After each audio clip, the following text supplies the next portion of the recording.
All right. When I first moved to Israel, I needed advice about basic life matters, from which bank to open an account in to where to buy a couch. And interestingly, the best source of that information was a Facebook group, Secret Tel Aviv.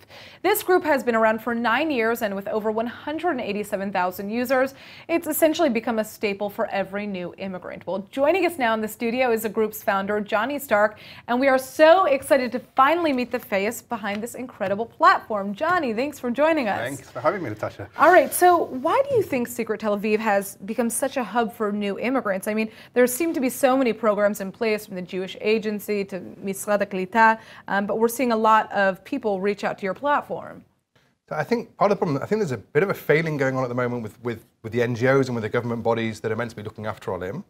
I think, Secret Tel Aviv, we are a social enterprise. We're a for-profit business, right? And I actually think that helps us because, rather than focusing on the negative stuff, I guess, of the other company or other organisations, we have to innovate. We can't just kind of switch off our computer every day at 5 o'clock and go home and that's it and take our salary. We have to keep on innovating. We have to keep on finding new things. So we have a Facebook group, which is helping lots of people all the time. Well, I mean, and something that you just mentioned is the time, because if you look at this, I mean, it's clear that any question that a person has, they can post on the platform at any time. So you kind of have this constant support group of people to answer every question that you may have, which I love about the platform myself personally. But you've made sure that Secret Tel Aviv is a politics-free zone, which is very interesting because, Israel's obviously almost inherently considered political in its existence. But more than that, the group often changes based on events that are happening that are political, terror attacks, people looking for pepper spray online. Why do you want Secret Tel Aviv to remain free of politics? So actually, this is one of the hardest parts of my job, and you can imagine actually with Israel, with everyone always arguing and stuff. When we keep politics out of Secret Tel Aviv, we get a lot of people arguing back with us as well.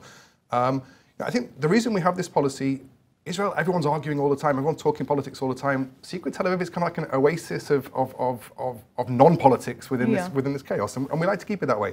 I think the nice thing about our group, it's got a mix of people, across all the political spectrum, across different religions as well. Yeah, for sure. And I think we're an example of how people can actually work together or help each other, irrespective of their political views or religions or these kind of things. Well, how do you deal with posts that are kind of on that borderline? For example, the current issues that we're seeing with the refugee crisis here in Israel, the Eritrean and Sudanese asylum seekers. People are mentioning this. A lot of the young people on this platform are involved in the cause. What do you do with issues like this?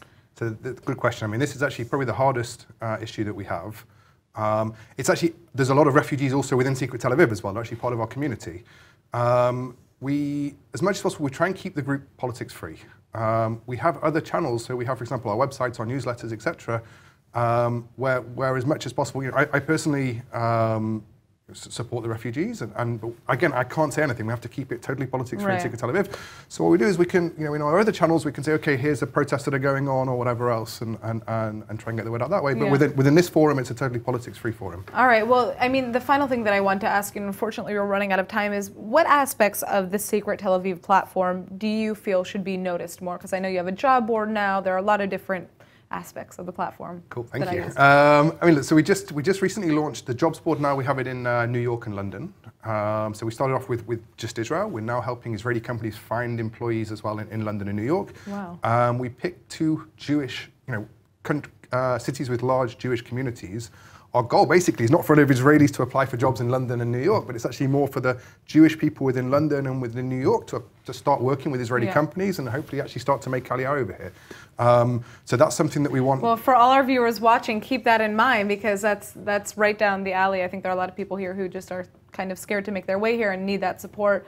You can find it on the platform. And there's lots of amazing jobs there. There are a lot of amazing companies jobs. And lots of amazing jobs. All right, well, Jonny, you know how much I love Secret Tel Aviv and how much I use this, guys. It has grown enormously over the course of the last 9 years, and hopefully we'll have you back again soon. Thank you for Jonny. having me. Cheers.